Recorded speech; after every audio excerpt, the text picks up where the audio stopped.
Il est l'auteur de nombreux textes en art visuel, en art médiatique. C'est lui aussi qui a dirigé l'édition du premier ouvrage consacré à Robert Morin en 2002. Alors, et maintenant, Montréal nous l'a volé. Il est à la Cinémathèque, comme il est conservateur, programmateur du cinéma, de la télévision, des nouveaux médias québécois, là-bas à la Cinémathèque québécoise. Alors, Fabrice Montal va nous entretenir, encore une fois, bien sûr, des rapports entre la vidéo, le cinéma. Depuis les années 60, les tentations de mêler la vidéo et le cinéma sont légion. Il y a eu plusieurs tentatives d'exploration d'un langage hybride. Parfois, ça se mêle, parfois, ça se nie. Alors, Fabrice, on vous écoute. Merci. J'ai appelé ça, c'est une communication un peu, je dirais pas qu'elle est improvisée, c'est que mon emploi du temps ne m'a pas permis de... Mais en travaillant cette communication, je me suis aperçu du caractère fertile de cette question qui va être abordée d'un point de vue historique, comme un historien, mais sur les rapports entre vidéo et cinéma du point de vue de la véridicité du discours, c'est-à-dire comment le cinéma utilise la vidéo pour construire, a pu le faire, parce que vous allez voir que d'après moi, ça disparaît de plus en plus, pour construire une apparence de véridicité, de croyance à ce qu'on est en train de vous raconter, alors que c'est la pure fiction. Mais comment l'image vidéographique a été utilisée comme stratagème pour faire passer des contenus pseudo-documentaires dans un discours purement fictionnel. Donc il y a aussi un retour, on verra. Donc il y a une sorte de, depuis l'arrivée de la vidéo, je parle de la vidéo, de l'image vidéographique dans les années 60, donc comme vous l'avez mentionné, plutôt à partir de, mettons, 65, il y a une invention qui s'appelle le porte-à-pack de Sony, donc la vidéo commence à partir du moment où des artistes, des cinéastes, et non plus des grandes chaînes de télévision, peuvent utiliser cette image électronique pour s'exprimer. Donc, je vais tenter d'explorer ce phénomène d'un point de vue historique et stylistique et montrer, de comprendre d'où viennent ces relations entre cinéma et vidéo jusqu'à aujourd'hui. Donc, ce sont des pistes, ce sont des flashs. J'ai commencé à travailler là-dessus hier, mais j'ai envie de continuer et je vais peut-être creuser beaucoup plus. Il y aurait eu des images aussi. Au cours de mon texte, de ma communication, je vais vous dire, allez sur tel site web, etc., mais je n'ai pas eu le temps de préparer. C'est une question de temps et de distance, le fait que je ne sois pas à Québec non plus. Et donc, voilà. Donc, tout commence avec l'origine, comme on en a parlé tout à l'heure.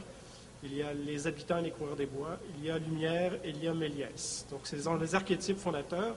Je crois que c'est important aussi de partir du début, parce que dès l'origine, il y a cette fonction cinématographique. À partir du moment où on tourne la réalité, il y a cette tendance à vouloir, soit d'une part, explorer le monde tel qu'il est, donc aller vers le réel, et d'autre part, utiliser cette invention fabuleuse pour concrétiser des rêves, pour rendre accessibles et tangibles des images oniriques, et donc fabriquer du spectacle, fabriquer quelque chose qui soit transcendant de notre vie sur Terre.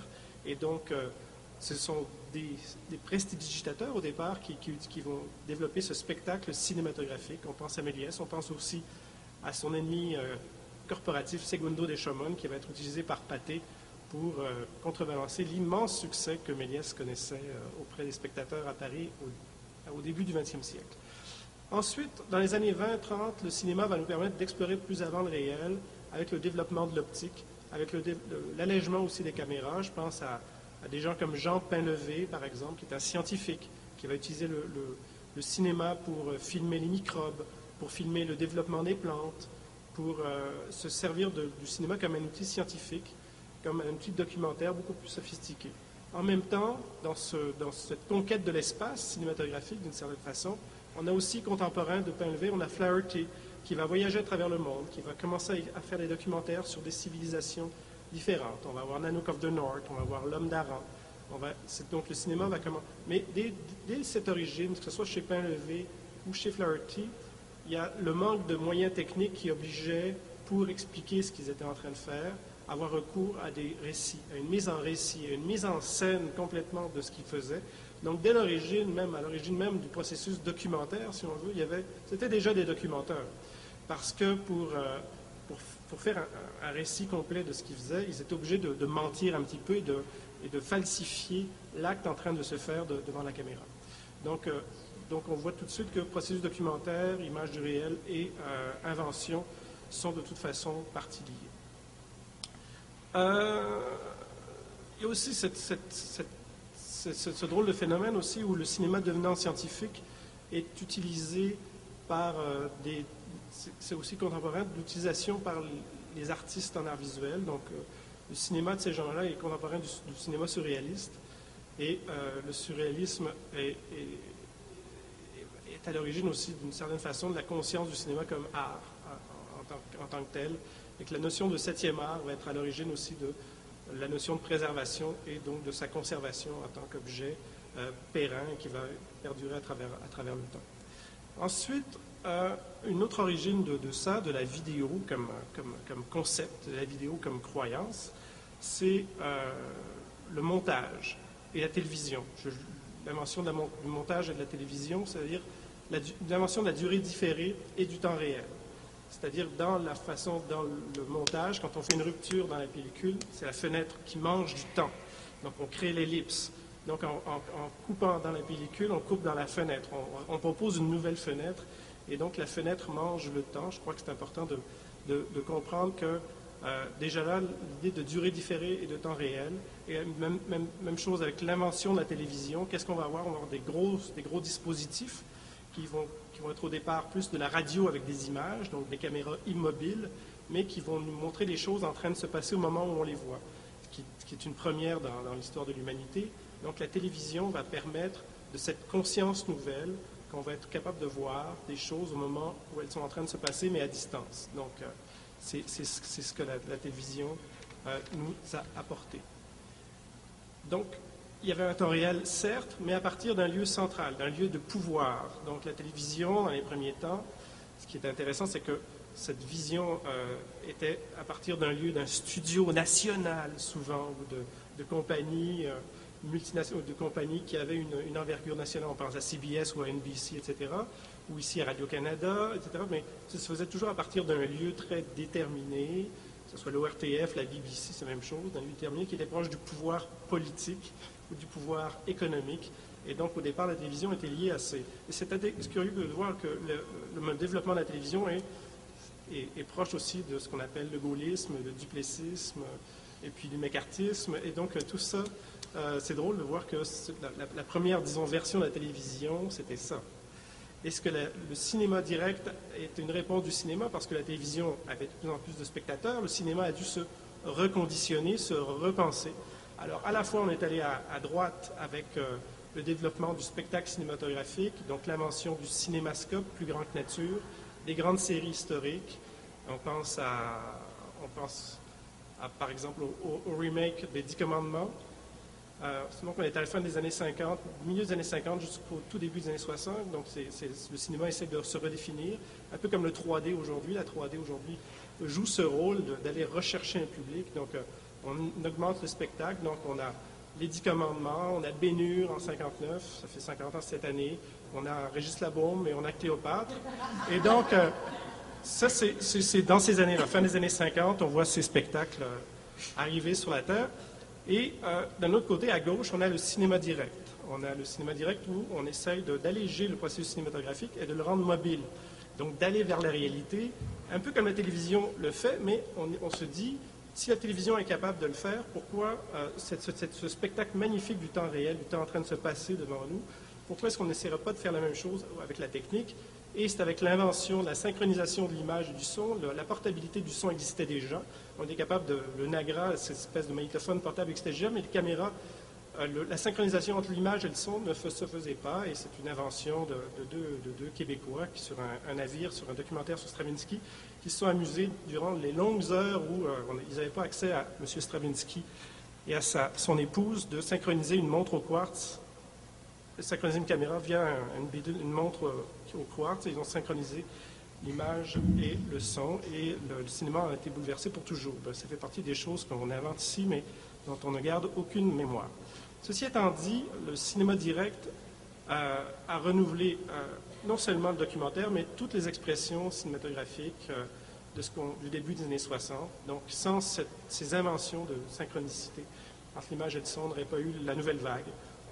le New Cinema, l'esthétique même du New Cinema britannique lui est redevable, et ce qu'on a appelé la nouvelle narrativité américaine, c'est-à-dire Cassavetes, Shirley Clark, Dennis Hopper, etc. Cette façon de repenser le discours cinématographique de façon beaucoup plus moderne, beaucoup plus branchée sur la réalité sociale. Et donc, quand la vidéo arrive, au milieu des années 60, on est dans ce monde-là, on est dans ce monde de mouvement, de cinéma direct, etc. Et donc, la vidéo va arriver au milieu des années 60, et c'est drôle que parmi les premiers utilisateurs de cette vidéo portable-là, c'est les arts visuels, bien sûr, Nam June Paik, historique, il avait accès, je pense qu'il avait accès à du recherche et développement. Donc, il s'est acheté rapidement cette portabilité vidéographique. Donc, l'art-action, la performance filmée d'une certaine façon, avant l'installation, je pense que c'est d'abord en se filmant en tant que performeur et en utilisant la vidéo à l'intérieur de ses performances qu'il a développé les relations entre vidéo et art plastique. Art-action, mais aussi action sociale. On s'est rendu compte tout à fait que la vidéo, peu chère et rapidement utilisable par du monde, donc pouvait servir à cerner des problèmes locaux, cerner des problèmes sociaux, etc. Et c'est là où on a vu apparaître des coopératives de production qui avaient des intentions, disons, politiques, d'engagement social et d'action sociale. Et c'est suite au projet Société Nouvelle à l'Office national du film que le vidéographe, par exemple, a été créé à la fin des années 60, début 70 à Montréal, Vidéofemme en 1973 à Québec. Ce sont des dates importantes parce que elles correspondent à une certaine forme d'idéologie aussi, avec la fin des années 60. La vidéo permettait quoi? Permettait de filmer le ici et maintenant. Donc on avait l'immédiateté de la télévision, mais aussi la portabilité du cinéma direct. Et c'était la rencontre de ces deux mondes-là. Et on avait l'impression vraiment d'accéder au réel, c'était l'utopie, mais d'accéder à une sorte de réalité supplémentaire par l'exploration de lieux qui n'étaient pas accessibles auparavant par les modes traditionnels de mise en image ou de captation, etc. Donc, on rejoignait la performance, mais aussi une espèce d'idéologie de contre-culturelle, méditation, bouddhisme, les vidéos feedback, l'art électronique, etc. Mais tout ça rentrait dans ce que j'appelle la grande idéologie du Here and Now, Eket Nonk, et un des beaux films là, qui illustre ça, un des beaux tapes, une belle bande qui illustre ça, c'est Hitchhiking de Frank Vitale, où un jeune vidéaste au début des années 70, à Montréalais, d'origine américaine, se promène comme un hobo, c'est-à-dire comme quelqu'un qui saute de wagon en wagon à travers les États-Unis, mais avec sa vidéo, il nous fait connaître, c'est vraiment la première expérience de télé-réalité que je connaisse, où on vit vraiment avec la caméra, mais on est en 70-71, là c'est très archaïque comme vidéo, mais c'est la première tentative de faire vivre à quelqu'un d'autre cette espèce de tension, de suspense, de danger. Mais là, bon, maintenant, pour nous, tout ça apparaît très anodin avec tout ce qui se passe à la télévision, comment le spectacle télévisuel s'est développé ces dernières années, mais pour l'époque, c'était vraiment une extraordinaire première, une avancée extraordinaire, et plus le temps passe, plus cette œuvre-là, Hitchhiking de Frank Vitale, devient une sorte de pierre fondatrice, si vous voulez, d'un phénomène qui va se développer. Donc, la confrontation de la réalité par la vidéo. À la fin, donc, entre-temps, au milieu des années 70, on invente comment monter l'image électronique à Montréal et à New York, comment transformer l'image. Donc, ce sont transformer l'image par le synthétiseur d'image. Je pense que ce sont deux moments très importants. Comment on peut monter l'image, c'est-à-dire comment la vidéo peut devenir cinématographique, comment on peut faire se correspondre la vidéo et le cinéma. À partir du moment où on peut changer de plan sur une bande et non plus créer des sauts d'image. Donc, la qualité de l'image vidéographique se cinématographise. De la même façon qu'on peut, par le synthétiseur vidéo, transformer l'image, donc la rendre presque musicale, finalement, rendre les images presque musicales, de la même façon qu'un synthétiseur peut changer le son.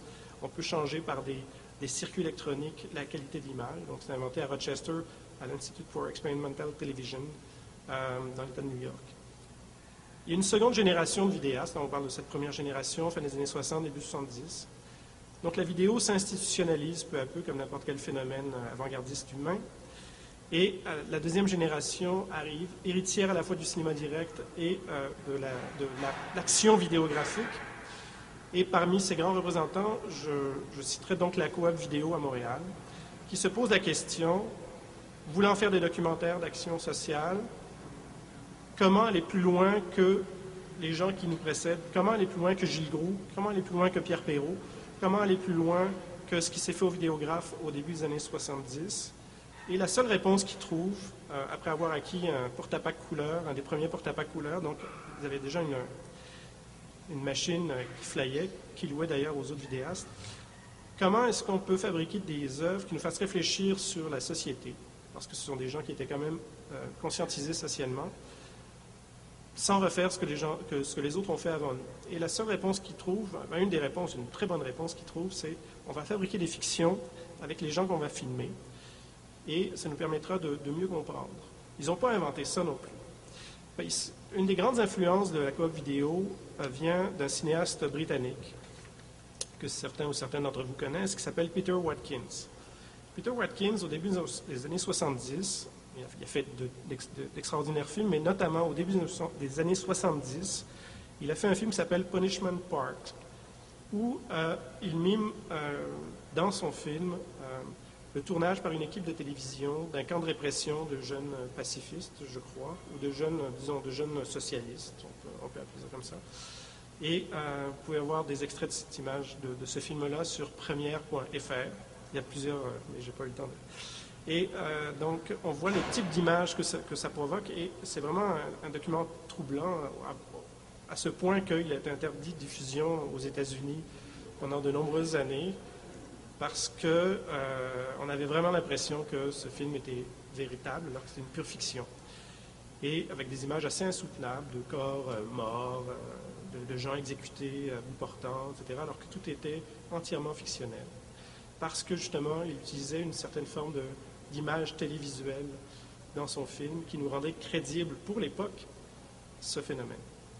Et donc, à la coop vidéo, ils vont développer, comme ça, au cours des années 80, certains types de bandes qui vont jouer sur cet aspect de véridicité de l'image vidéographique à l'intérieur du spectacle, au départ, tout simplement parce qu'ils n'avaient pas d'argent. Donc, ils voulaient faire des vues, des films, mais ils n'avaient pas une scène. Mais pour faire des bonnes vues avec une caméra vidéo, ils ont inventé des histoires qui justifiaient l'existence de la caméra vidéo dans leurs films. Et moi, je ne prétends pas à tout connaître dans l'histoire du cinéma, mais il me semble qu'à partir de ces inventions-là, ces petites bandes-là, ces petites vues-là, début des années 80, il y a une sorte de généalogie qui va naître. Et que ce qu'ils ont inventé à Montréal, à cette époque-là, va débouler et va peu à peu, disons, contaminer, se disséminer à l'intérieur du discours cinématographique mondial. Mais d'après moi, je vois l'origine vraiment là, parce que c'est sûr qu'il y a une généalogie par la suite. En tout cas, Robert Morin, Lorraine Dufour, etc., vont inventer au début des années 80 la coop vidéo. On va voir à la fin des années 80 apparaître une série belge qui s'appelle Striptease, par exemple, qui est une série documentaire dont les organisateurs, dont les penseurs vont se réclamer de Robert Morin, qui avait été diffusé énormément au début des années 80 dans les festivals de vidéos expérimentaux, vidéos expérimentales en Belgique, le cinéma expérimental, le cinéma indépendant aussi, notamment à Namur et à Liège. Et les gens qui vont inventer cette série de documentaires à la télévision belge qui s'appelle Striptease, vers 87-88, vont se réclamer de ce travail à la coop vidéo. De cette équipe de Striptease vont être issus quelques cinéastes et un comédien qui, un an et demi ou 2 ans après le début de Striptease, vont faire un film qui s'appelle « C'est arrivé près de chez vous », qui va jouer sur cette espèce de confusion d'une équipe qui va tourner un fait divers, qui va tourner la vie quotidienne d'un tueur en série, tout simplement, mais d'un point de vue tellement réaliste, d'un point de vue tellement dur, que beaucoup de gens vont sortir des salles à l'époque, et donc l'effet de réel va être parfois trop fort. Quelques années après, des étudiants en cinéma des étudiants en cinéma américains qui auront vu ce film « C'est arrivé près de chez vous », vont faire un petit film où justement une équipe de tournage vidéo va s'en aller dans une forêt pour essayer de rencontrer une sorcière, et ça va devenir The Blair Witch Project. Donc, moi je pense qu'il y a une sorte de généalogie là, qui naît, une espèce de contamination de la vidéo dans le cinéma. Et même aujourd'hui, cette année, là, il y a quelques semaines, est sorti un film qui se réclame de Blair Witch Project, qui s'appelle Paranormal. Là, c'est des caméras de surveillance qui jouent le rôle, et des caméras web, des webcams, mais c'est toujours le même processus qui opère. Sauf que, ce qui va se passer, avec la démocratisation des outils de production, de création, on parlait Brenda, avec la dissémination des caméras dont parlait Guillaume, cette espèce de spectacle cinématographique venu de la vidéo va perdre de prégnance. C'est-à-dire que on va voir, par exemple, il y a 5 ou 6 ans, naître au Québec un festival qui s'appelle le documentaire. On va voir, vidéastes rechercher de plus en plus de faux documentaires dans les œuvres de fiction. Et donc, cette espèce de barrière qui autrefois servait le spectacle fictionnel en mimant le documentaire va disparaître peu à peu. Et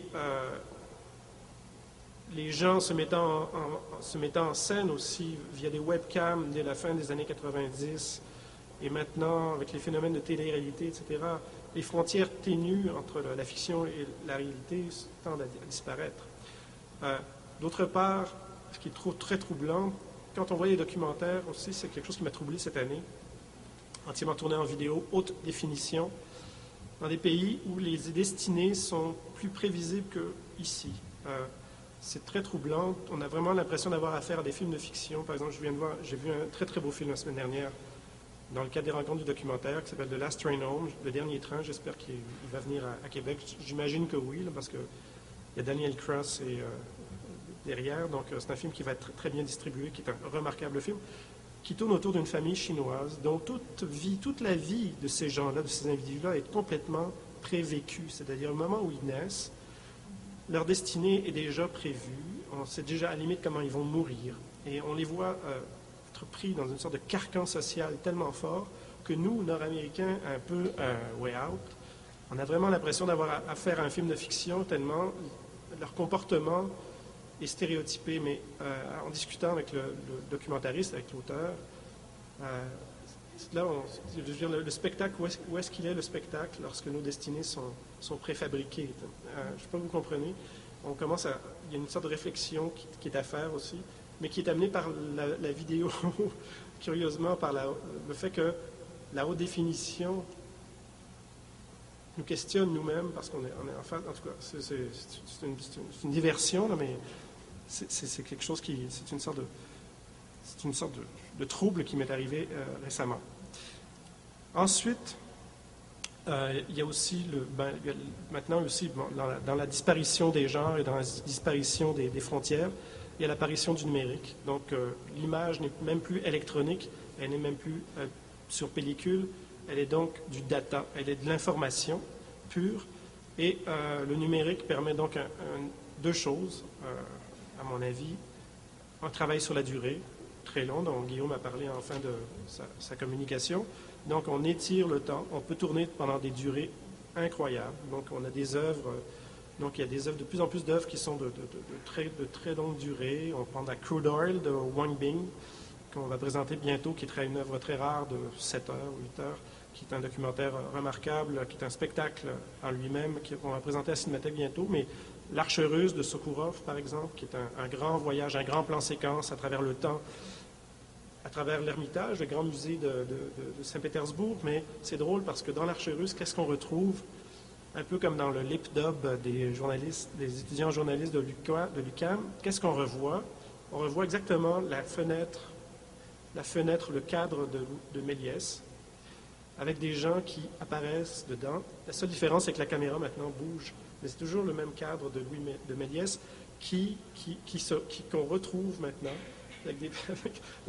C'est des événements, ça arrive à droite, à gauche, jaillissent comme un Jack in a Box.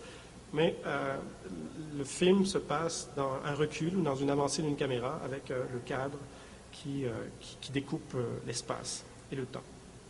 Donc, finalement, ce que j'appellerais le retour de Méliès sur le train qui entre en gare de La Ciotat, c'est-à-dire que là, Méliès est sur la locomotive, puis il est en train de changer de cinéma.